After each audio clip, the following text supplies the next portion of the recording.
RCF.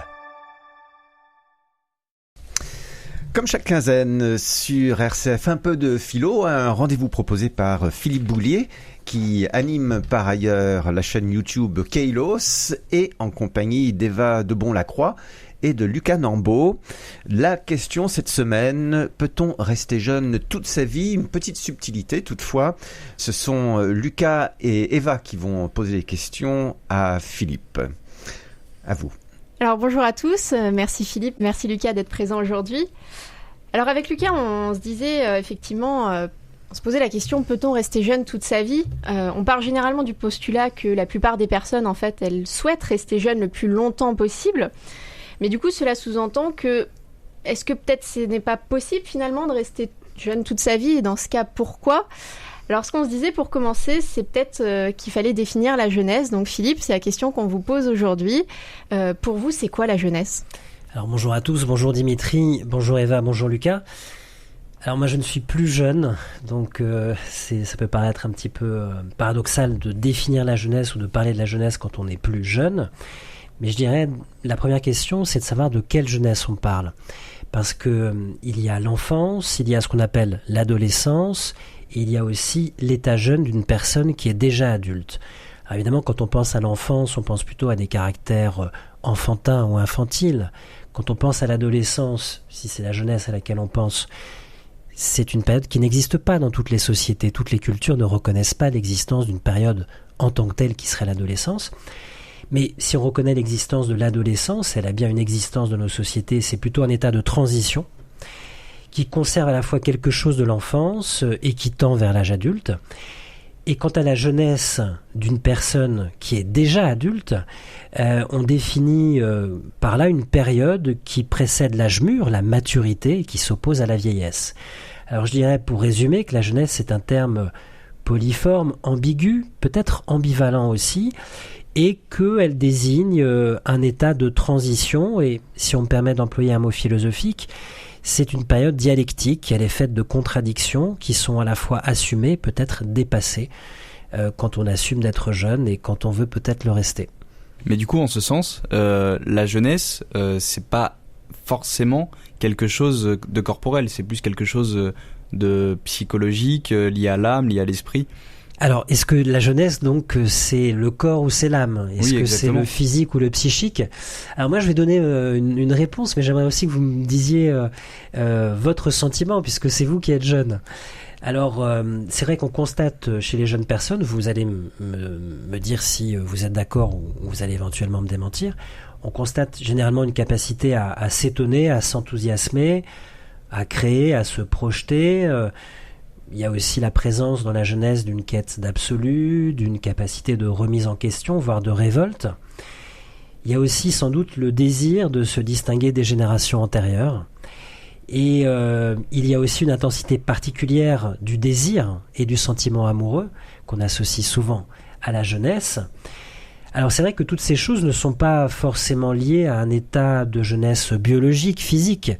Mais il faut bien reconnaître, je ne sais pas si vous serez d'accord avec ça, parce que vous êtes jeune, mais que tout ça, cette capacité à s'étonner, à créer, à inventer, à remettre en question, à se révolter, tout ça, ça implique une certaine forme de vitalité.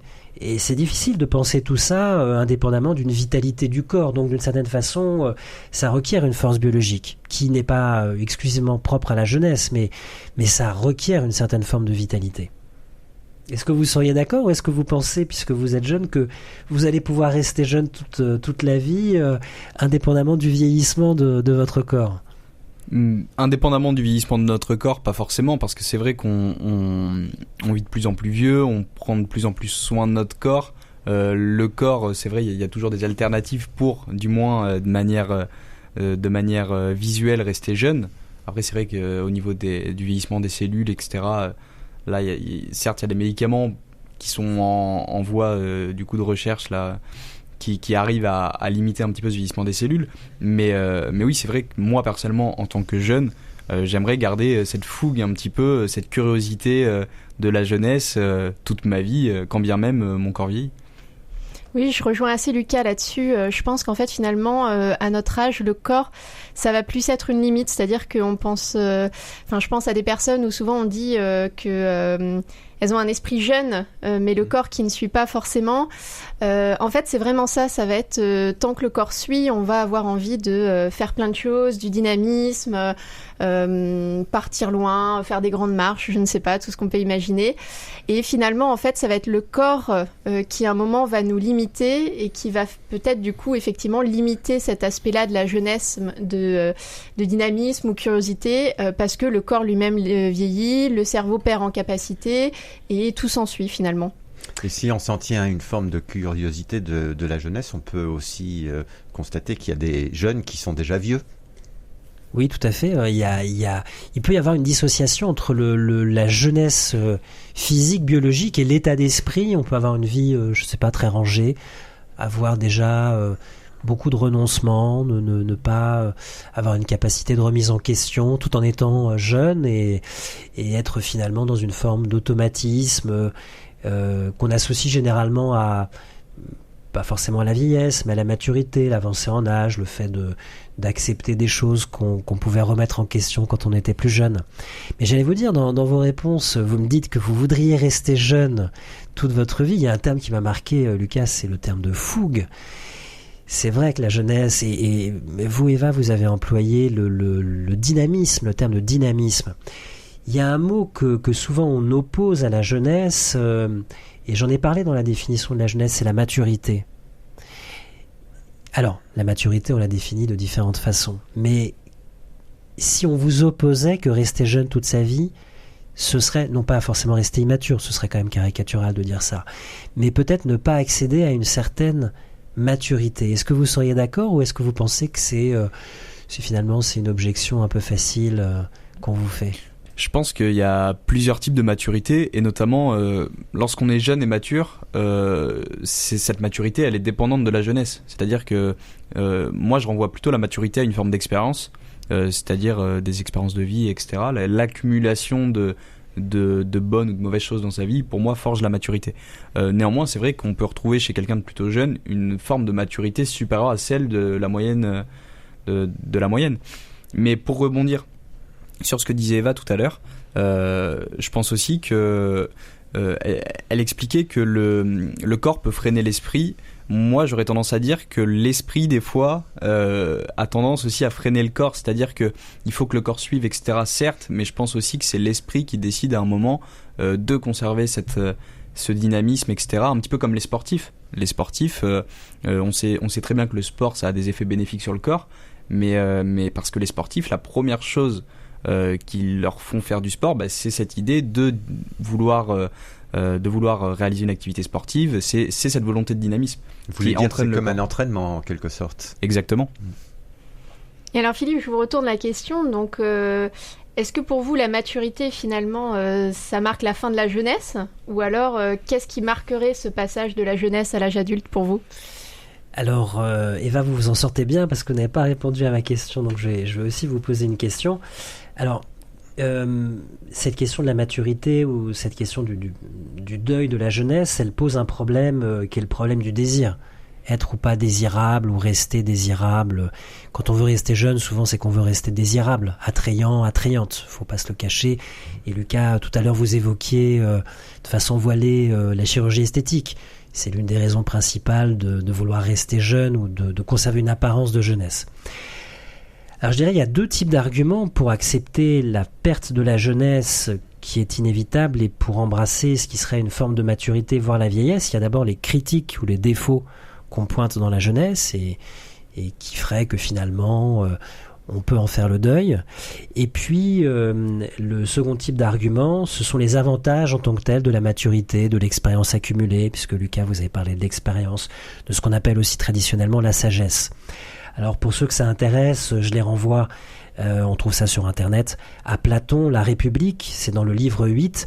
Platon fait, je dirais pas une diatribe, mais enfin il fait une critique de la jeunesse qu'il associe à l'incapacité de hiérarchiser les plaisirs, au caractère changeant et un peu volage des désirs et d'une incapacité à persévérer dans des projets.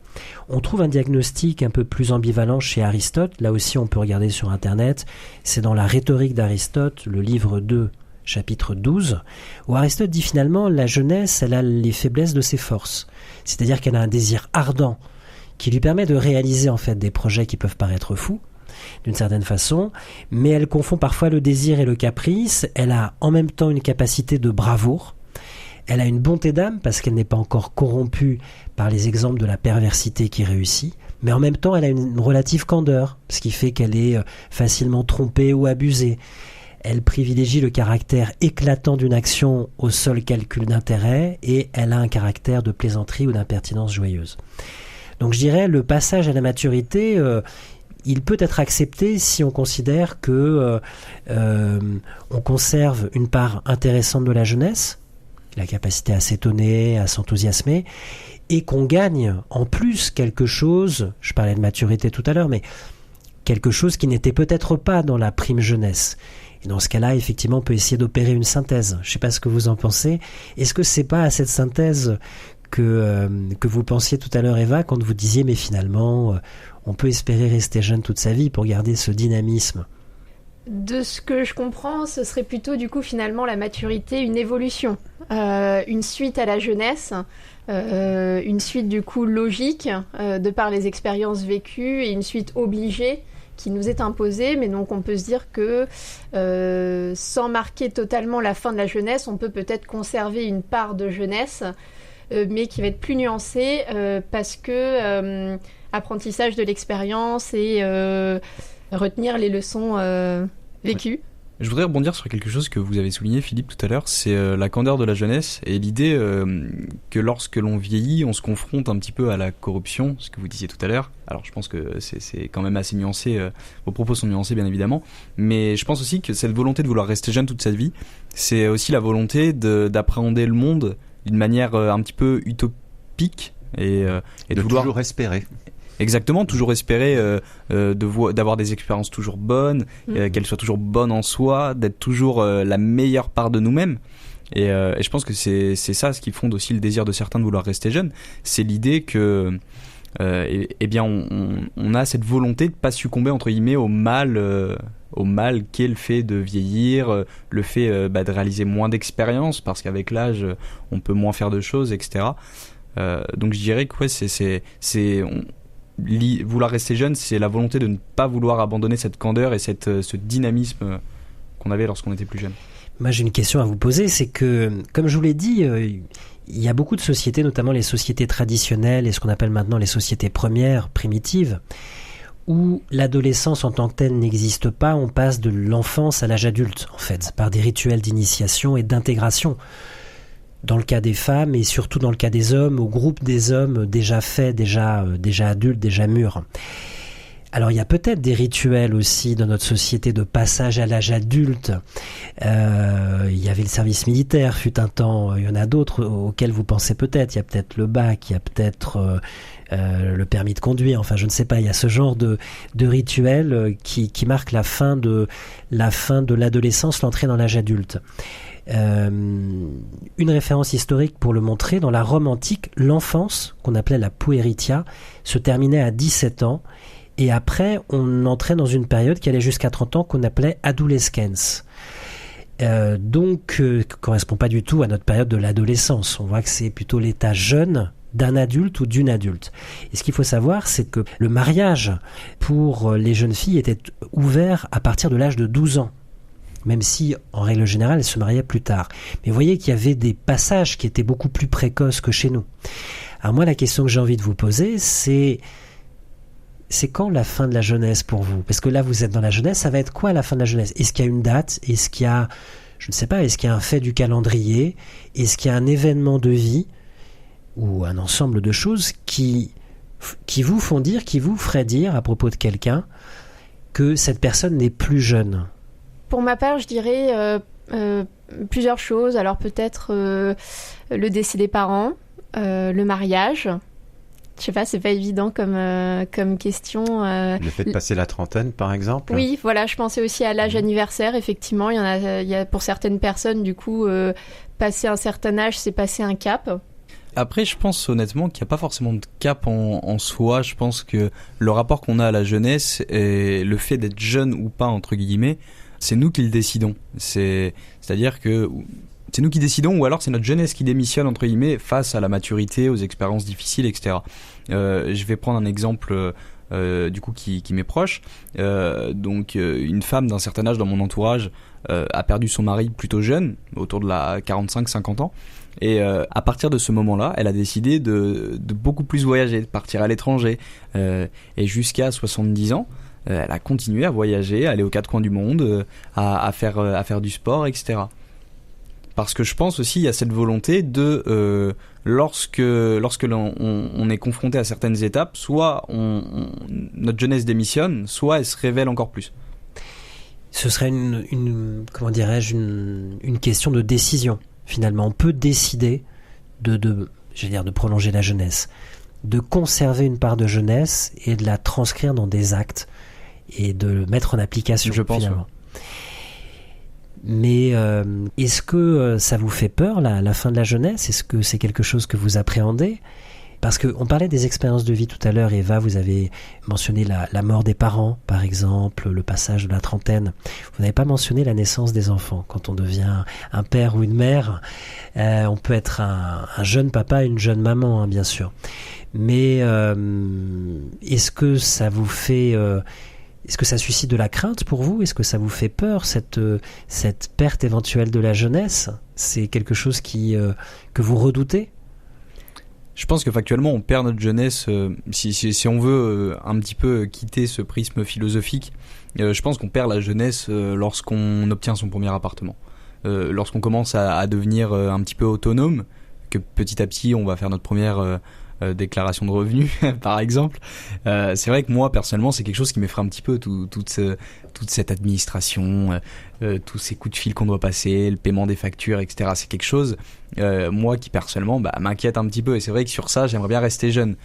Néanmoins il y a aussi cette idée à laquelle je suis plutôt heureux du coup de penser parfois, c'est l'idée lorsque l'on vieillit, lorsqu'on a nos premiers revenus, lorsqu'on devient plus autonome, et on a un petit peu plus de liberté. On a des contraintes qui sont beaucoup plus marquées, des contraintes sociétales, administratives, etc. qui sont plus marquées, mais on a cette liberté, par exemple, on a un revenu, on a des proches, on a notre appartement, voilà. Je pense qu'on fait démissionner un petit peu notre jeunesse et l'idée qu'on est sous tutelle de quelqu'un qui nous donne une certaine liberté, mais à la fois on en obtient par notre autonomie. On se sédentarise en quelque sorte. C'est ça. Oui, je rejoins assez Lucas. Pour moi, c'est une transition bien accueillie et une suite logique finalement, puisque donc comme le disait Lucas, donc la fin de la jeunesse, ça peut être marqué effectivement par la prise d'indépendance, le premier emploi, la vie active, et finalement du coup ce passage se fait alors plus ou moins en douceur, mais effectivement c'est la suite logique et qui apporte à la fois son lot d'opportunités et de contraintes. Donc pour ma part, ça ne me fait pas spécialement peur. Je trouve plutôt que c'est une suite logique et qu'il faut l'accueillir à bras ouverts et puis essayer d'en tirer le maximum d'opportunités. On parle beaucoup de l'adolescence dans nos sociétés, je dirais, occidentales, européennes, contemporaines, c'est-à-dire du fait, malgré l'indépendance liée aux revenus, pour de jeunes adultes, de vouloir prolonger une forme de vie qui... est en prise avec l'adolescence, le fait d'avoir des us et coutumes qui ressemblent encore à la vie adolescente. Est-ce que ça vous parle, ça, cette adolescence, ou pas du tout ? Pour ma part, oui, totalement. Moi aussi, par exemple, je me vois pas arrêter de sortir avec mes amis, aller en boîte de nuit, aller au bar de temps en temps. C'est vrai que je veux conserver cette activité, ce dynamisme dans les activités. Parce qu'il faut être ado pour faire ça. Non, je dis pas qu'il faut être ado, je dis juste que c'est vrai que quand on quitte un petit peu cette jeunesse, eh bien on a, je pense, moins d'activités sociales à part le travail. Le travail nous prend une quantité très très importante de temps. C'est vrai, c'est la première occupation des gens. Donc oui, c'est vrai que moi j'ai envie de conserver cette vie sociale intense, mais tout en acceptant, parce qu'on y est contraint un petit peu par la société, toutes les obligations de la société. Oui, pour ma part, un autre exemple, par exemple, qui peut être plus marquant, c'est le fait de regarder, je sais pas, des dessins animés. On peut penser du coup à certaines franchises qui du coup, pourquoi pas continuer à regarder même en étant adulte. Donc ça peut se traduire par les programmes télévisés. Ça peut être en fonction des passions.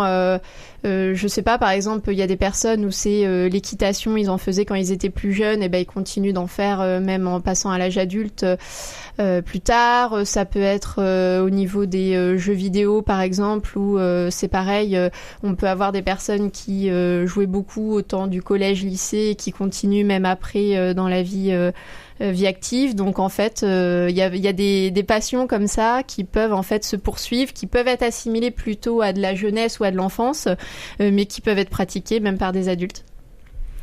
Mais justement, moi ce que je pense, Eva, et je suis d'accord avec vous là-dessus, c'est que on cherche à avoir des activités qu'on faisait quand on était jeune, c'est-à-dire on veut comme garder une sorte de fil d'Ariane à notre jeunesse, nous montrant qu'on n'est pas vieux, qu'on vieillit pas, que le temps n'a pas d'emprise sur nous et que on pourra toujours conserver une part d'insouciance.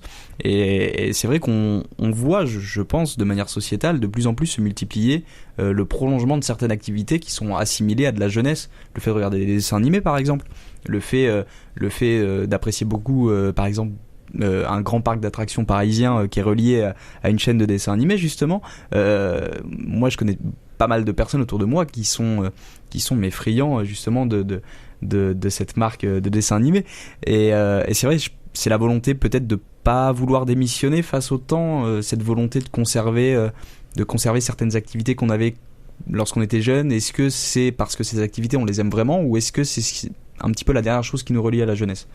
Il est la question d'activité, si je puis me permettre. Moi, je sais que j'ai jamais regretté l'âge que j'avais. Cet âge accompagne une ascension dans la société. Enfin, effectivement, on devient adulte. Enfin, bon, ça renvoie à cette question, quand est-ce qu'on arrête d'être jeune et quand est-ce qu'on devient adulte. Mais d'une façon générale, j'ai jamais regretté d'avoir 25, 30 ans, mes 2 enfants, ensuite professionnellement aussi, des opportunités qu'on n'a pas quand on est plus jeune. C'est même pas une question de maturité, je crois. C'est simplement le fait d'accepter, de profiter de ce qui accompagne notre vieillissement en quelque sorte, et généralement c'est plutôt pour le mieux, en tout cas jusqu'à un certain âge. Et en ce sens, du coup, rester jeune, ça serait potentiellement accepter l'âge qu'on a? Je pense qu'il y a un peu de ça, effectivement.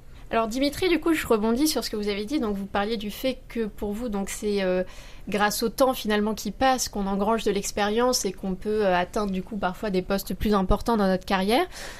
Donc finalement, est-ce qu'on peut quand même corréler jeunesse et compétences, ou est-ce que du coup jeunesse rime avec incompétence?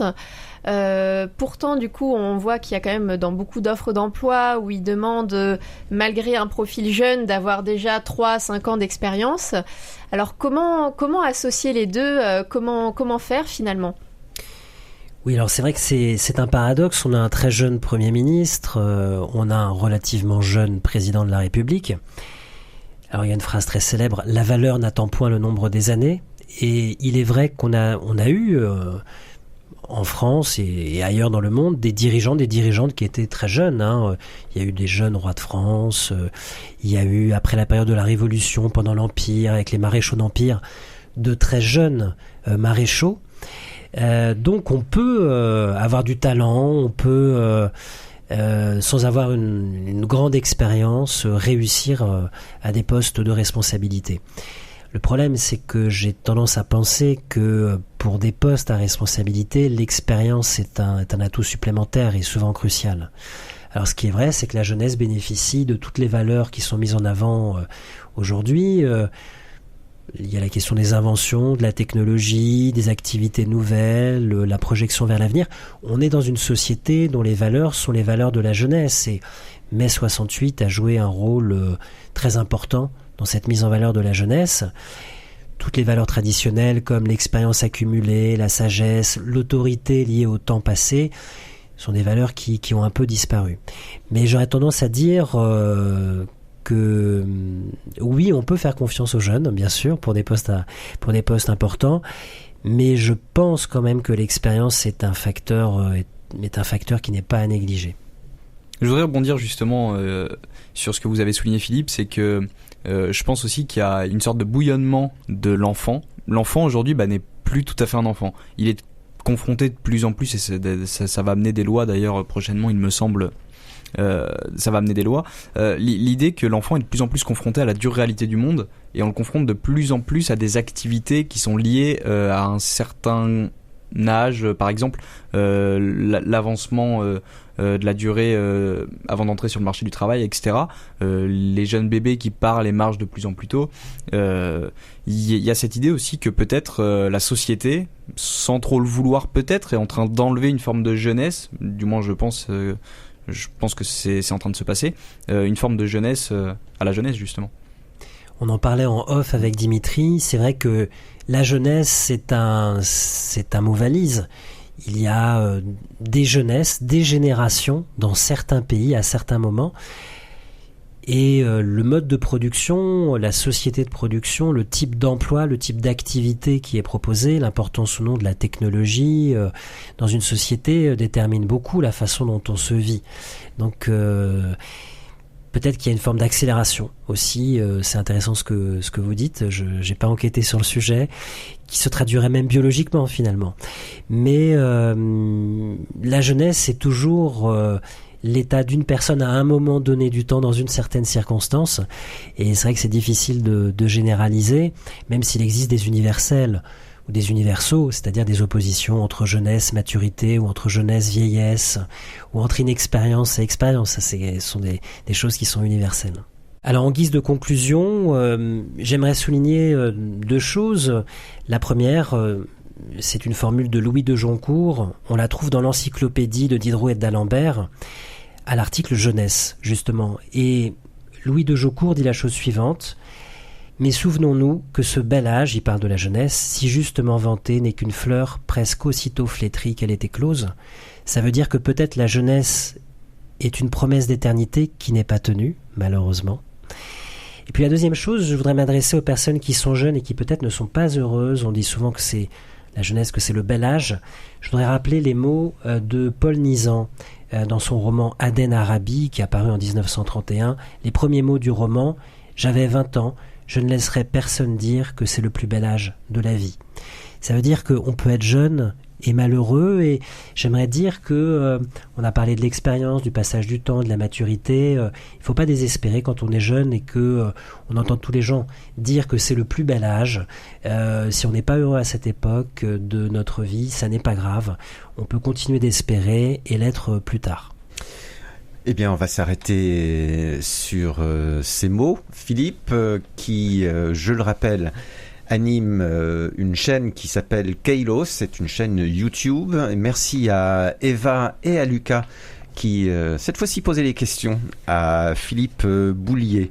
Je rappelle la question: peut-on rester jeune toute sa vie? Merci à vous. Merci Dimitri.